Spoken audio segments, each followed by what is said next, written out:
नमस्कार, जन उत्तराखंड में आप सभी का स्वागत है। मैं हूं प्रभात। सबसे पहले हेडलाइंस।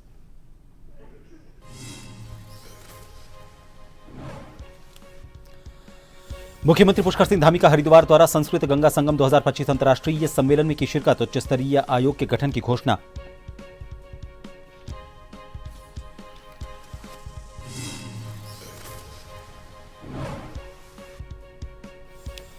उत्तराखंड वन विभाग के नए मुखिया बने रंजन कुमार। शासन ने जारी किया आदेश। 1993 बैच के आईएफएस अधिकारी हैं मिश्र।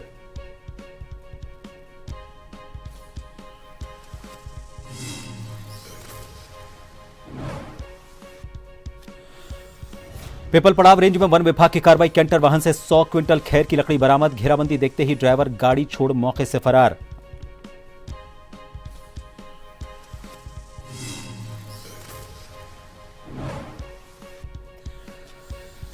हल्द्वानी में रेलवे भूमि पर अतिक्रमण का मामला। सुप्रीम कोर्ट मंगलवार को सुना सकता है फैसला। वनभूलपुरा छावनी में तब्दील, खुफिया तंत्र एक्टिव।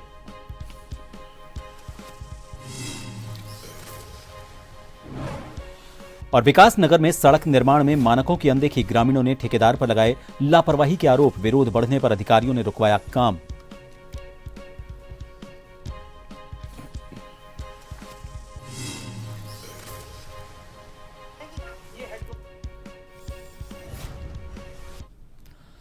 मुख्यमंत्री पुष्कर सिंह धामी ने हरिद्वार में आयोजित एक अंतर्राष्ट्रीय संस्कृत सम्मेलन में शिरकत की। इस मौके पर संस्कृत भाषा के उत्थान और विकास के लिए उत्थान एवं विकास के साथ ही उच्च स्तरीय आयोग के गठन की इसके लिए घोषणा की गई। कार्यक्रम में उपस्थित अतिथियों और विद्वानों ने संबोधित करते हुए मुख्यमंत्री ने कहा कि भारतीय ज्ञान परंपरा, वैश्विक ज्ञान के विकास में संस्कृत का योगदान जैसे महत्वपूर्ण विषय पर आयोजित ये सम्मेलन भारतीय सभ्यता की गौरवमयी जड़ों को विश्व पटल पर उकेरित करेगा। ये मजबूती से उनका पक्ष रखता है। उन्होंने विश्वविद्यालय परिवार का आभार व्यक्त करते हुए कहा कि इस 2 दिवसीय सम्मेलन में भारत सहित विभिन्न देशों के विद्वानों उनके द्वारा संस्कृत की समृद्ध ज्ञान परंपरा पर गहन विचार विमर्श किया जाएगा, जो एक प्रेरणादायी पहल है।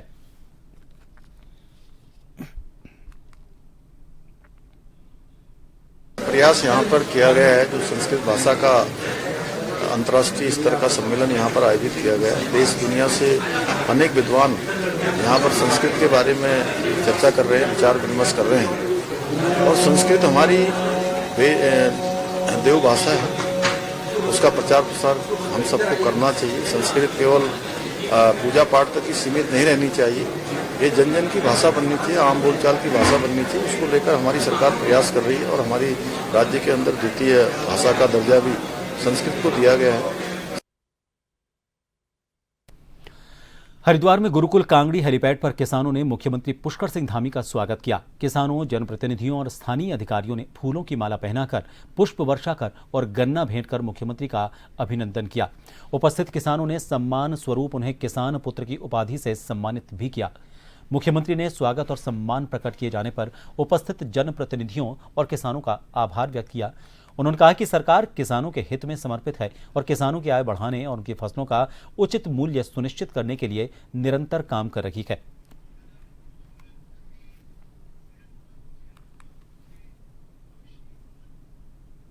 ये हेडक्वार्टर कौन था?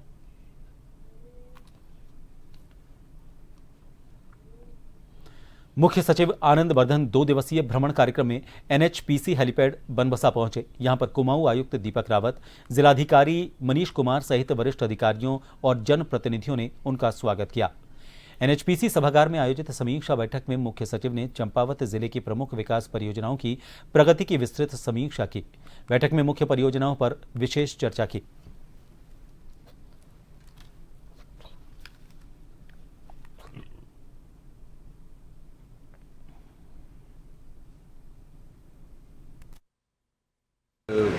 कई कार्य के अभी स्वीकृति आदेश अगले कुछ दिनों में हो जाएंगे, क्योंकि सारी फॉर्मेलिटीज़ कंप्लीट हो गई हैं।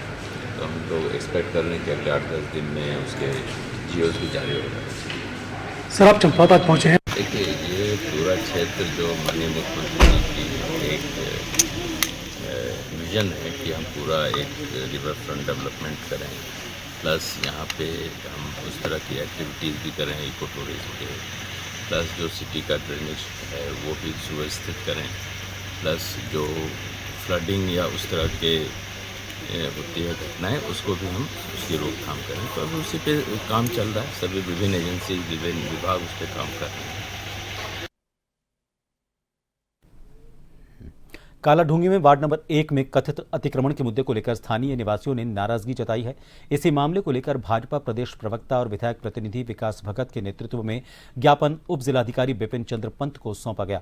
ज्ञापन में दावा किया गया कि वार्ड नंबर 1 में सरकारी नाले और सड़क पर अतिक्रमण किया गया है। इससे क्षेत्रवासियों में रोष है।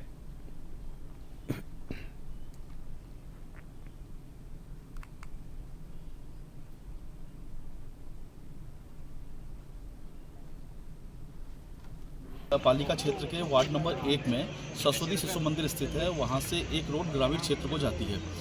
उस ग्रामीण क्षेत्र की उस रोड पर मुस्लिम समुदाय के लोगों ने पूरा इंक्रोचमेंट किया हुआ है, पूरा अतिक्रमण किया हुआ है। करीब 16 फुट की वो रोड है। 16 फुट की उस रोड में करीब 5 से 7 फुट वो लोग रोड की तरफ बढ़ गए, जिससे रोड 6 या 7 फुट बची है।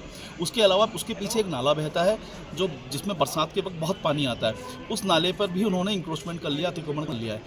अतिक्रमणकर्ताओं के द्वारा नाले में कुछ अतिक्रमण किया गया है, उसके संबंध में ज्ञापन दिया गया है। इस संबंध में मैं यहाँ अवगत कराऊंगा कि नगरपालिका के द्वारा इसमें विधिवत अतिक्रमणकारियों का अतिक्रमण चिन्हित करते हुए उनको नोटिस दिया गया है और उन्हें निर्देशित किया गया है कि स्वयं अपने जो अतिक्रमण है उनको हटा लें। भूलपुरा रेलवे भूमि पर अतिक्रमण के मामले में कल सुप्रीम कोर्ट अपना फैसला सुना सकता है। सभी की नजर कोर्ट के फैसले पर टिकी हुई है। फैसला आने से पहले जिला प्रशासन और पुलिस प्रशासन ने कमर कस ली है। इसके लिए रेलवे अधिकारियों के साथ जिला प्रशासन और पुलिस प्रशासन बैठक कर चुका है। वन भूलपुरा को छावनी में तब्दील कर दिया गया है। खुफिया तंत्र को एक्टिव किया जा चुका है। हल्द्वानी रेलवे स्टेशन की 30 हेक्टेयर भूमि अतिक्रमण मुक्त करने के मामले में सुप्रीम कोर्ट कल फैसला सुना सकता है।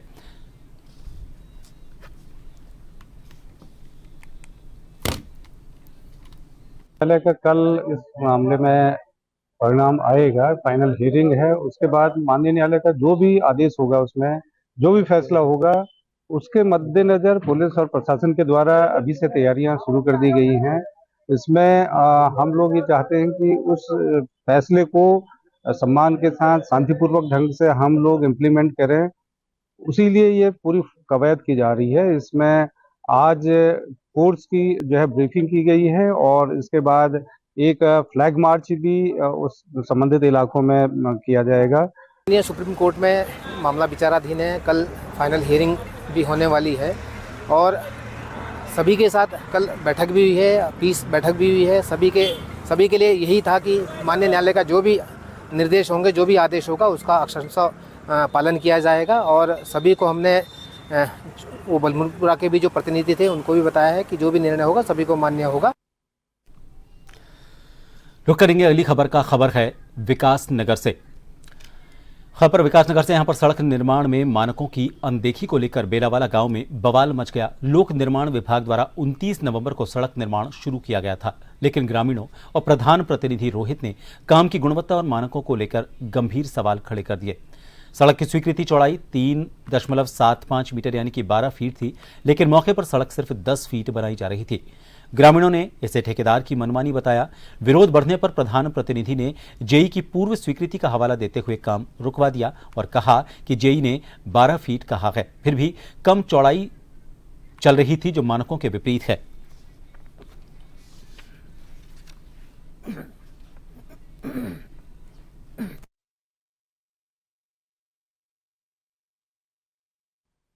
समस्या तो देखिए ये है कि आज जब यहाँ पे काम लगाया गया तो ग्रामीणों ने मुझे फोन करके बुलाया कि गांव में काम लगा हुआ है और आपको आना देखना पड़ेगा, क्योंकि पानी की लाइनें बहुत टूटी हुई थी। जब मैं मौके पे यहाँ आता हूँ तो सबसे पहले मेरा एक ही सवाल था कि भाई ये कितने मीटर रोड चौड़ा है।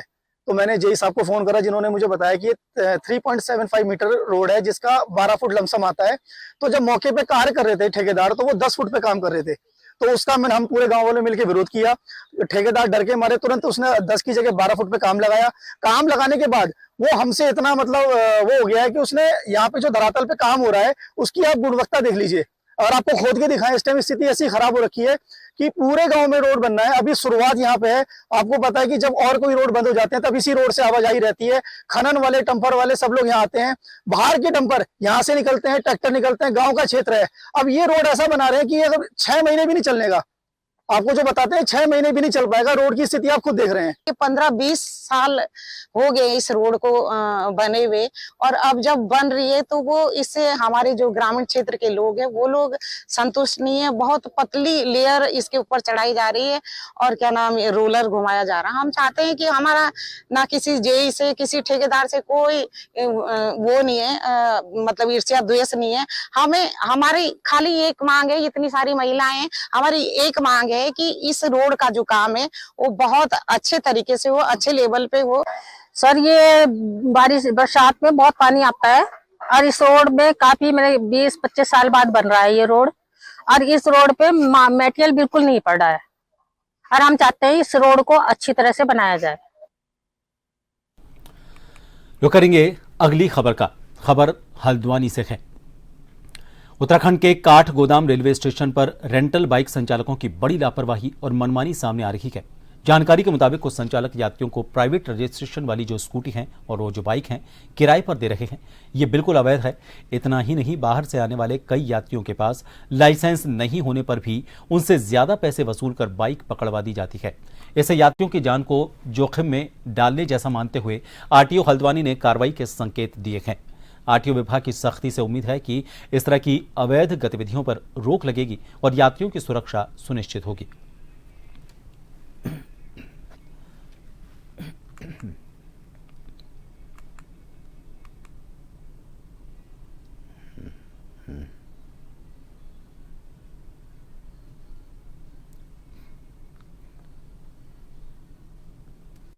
Rent a bike cab scheme के तहत जो गाड़ियां, जो भी इसके रजिस्टर्ड ओनर हैं, उनको भी आपके चैनल के माध्यम से मैं कहना चाहूंगा कि कोई भी अगर इस तरह का अनधिकृत संचालन पाया जाता है, जो परमिट की शर्तें हैं जो उनको दी गई हैं, अगर उसका वो उल्लंघन करते पाए जाते हैं तो उनके लाइसेंस को निरस्त करने की कार्यवाही की जाएगी। अल्मोड़ा जिले के विकासखंड सल्ट से खबर है। यहां पर थात तराड़ में ग्रामीण अंगीकरण कार्यक्रम के 6ठे दिन आधुनिक कृषि तकनीकें और गांव का विकास विषय पर प्रशिक्षण कार्यक्रम आयोजित किया गया। कार्यक्रम में एसडीएम रिंकू बिष्ट सहित कई अधिकारी मौजूद रहे। सत्र की शुरुआत में डॉक्टर सोरलिया ने ग्रामीणों को निफ्टेम के प्रशिक्षण कार्यक्रमों, खाद्य प्रसंस्करण तकनीकों, मूल्य संवर्धन और कृषि आधारित उद्यमिता के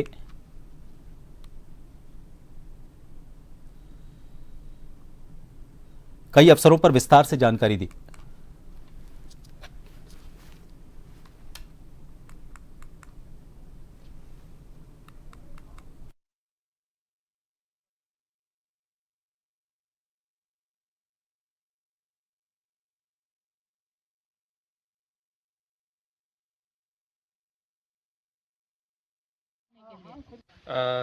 जो हमारा संस्थान, जिसको हम निफ्टम नाम से जानते हैं, हमारे संस्थान में जो कोर्सेज अवेलेबल हैं बीटेक, एमटेक, एमबीए और पीएचडी, यहाँ पे अलग अलग विषयों में पढ़ाई होती है। बेसिकली हम फोकस करते हैं फूड टेक्नोलॉजी और मैनेजमेंट के ऊपर।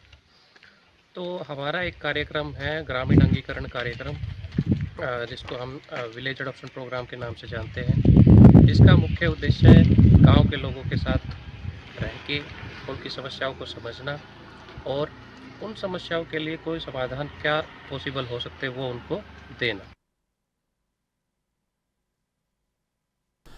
देश भर में लागू किए गए नए लेबर कोड्स को लेकर देहरादून में उप मुख्य श्रम आयुक्त केंद्रीय शुभ्रा त्यागी गोयल ने महत्वपूर्ण जानकारी साझा की। उन्होंने बताया कि पहले 29 अलग अलग और जटिल श्रम कानून लागू थे। इन्हें अब समेकित कर 4 सरल लेबर कोड्स बनाया गया है। इनका उद्देश्य श्रमिकों और आम जनता के लिए कानूनों को आसान बनाना है। अब वेतन केवल 7 शेड्यूल्ड रोजगारों पर आधारित नहीं होगा, बल्कि सभी श्रमिकों पर समान रूप से लागू होगा।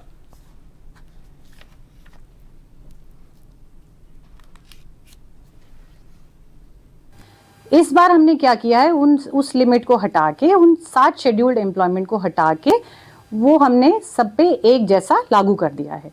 तो पहले जो ये परेशानी आती थी कि अब हम इस लेबर लॉ में कवर्ड नहीं होते हैं या हमें न्यूनतम वेतन नहीं मिल पाता है, अब वो सब लोग उसमें कवर होंगे।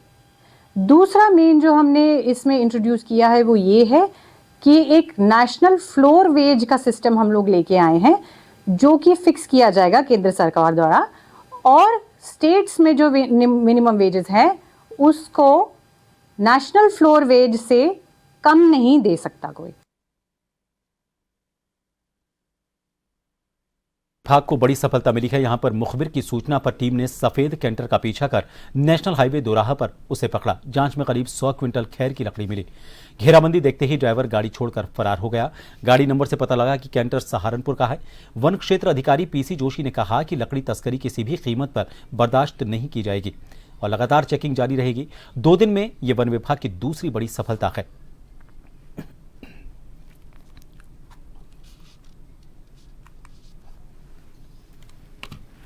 थोड़ी देर पहले हमें सूचना मिली थी कि बेलाखेड़ा की ओर से कोई ट्रक खैर लेके जाने वाला है, तो उसमें जांच की गई और मैंने बरहनी और बुजुर्ग और स्वयं क्या स्टाफ लेके मैं मौके पर आया। तो ये गाड़ी को हमने हाईवे से जब से ये ढाबा के अंदर से पार करी, तो हमने इसको चेक करा तो इसमें खैर लोड था, लेकिन ड्राइवर जो है निकलने में फर्क। कितना माल होगा सर ये?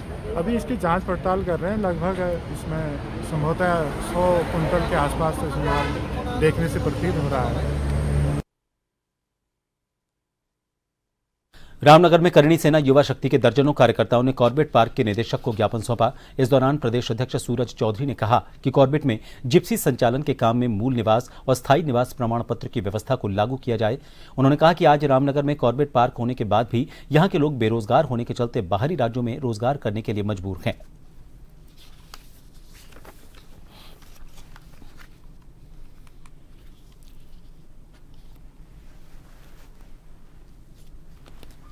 रामनगर में बेरोजगारी का एक बहुत बड़ा मुद्दा है, वो संपूर्ण उत्तराखंड में है, लेकिन रामनगर में जिम कॉर्बेट नेशनल पार्क है।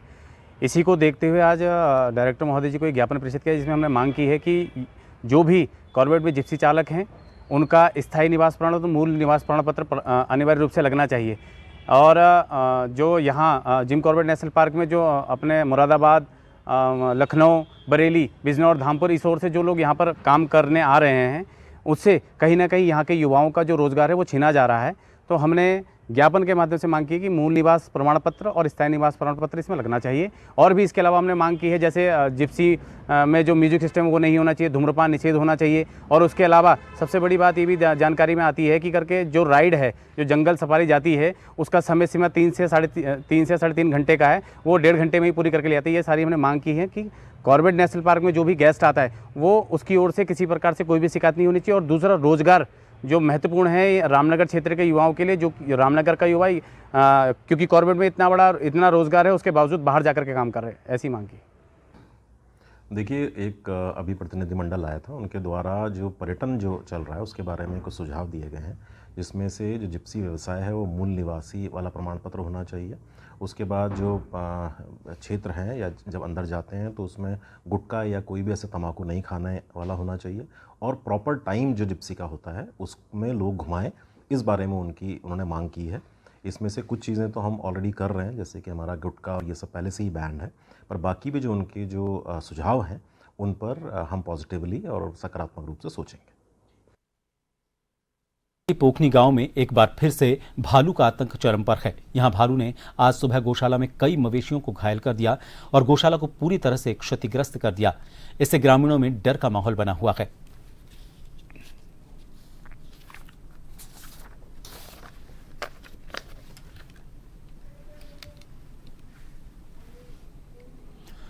चलते चलते एक बार फिर नजर डालेंगे हेडलाइंस पर। मुख्यमंत्री पुष्कर सिंह धामी का हरिद्वार द्वारा संस्कृत गंगा संगम 2025 अंतर्राष्ट्रीय सम्मेलन में की शिरकत, उच्च स्तरीय आयोग के गठन की घोषणा।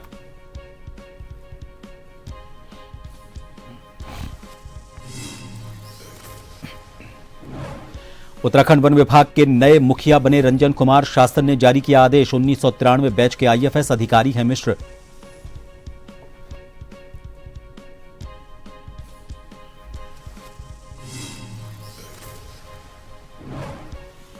पिपल पड़ाव रेंज में वन विभाग की कार्रवाई। कैंटर वाहन से 100 क्विंटल खैर की लकड़ी बरामद। घेराबंदी देखते ही ड्राइवर गाड़ी छोड़ मौके से फरार।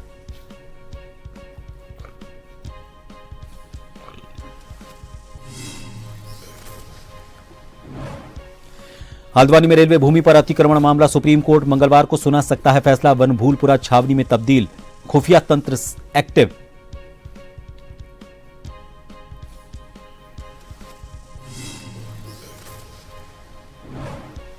और विकास नगर में सड़क निर्माण में मानकों की अनदेखी, ग्रामीणों ने ठेकेदार पर लगाए लापरवाही के आरोप। विरोध बढ़ने पर अधिकारियों ने रुकवाया काम।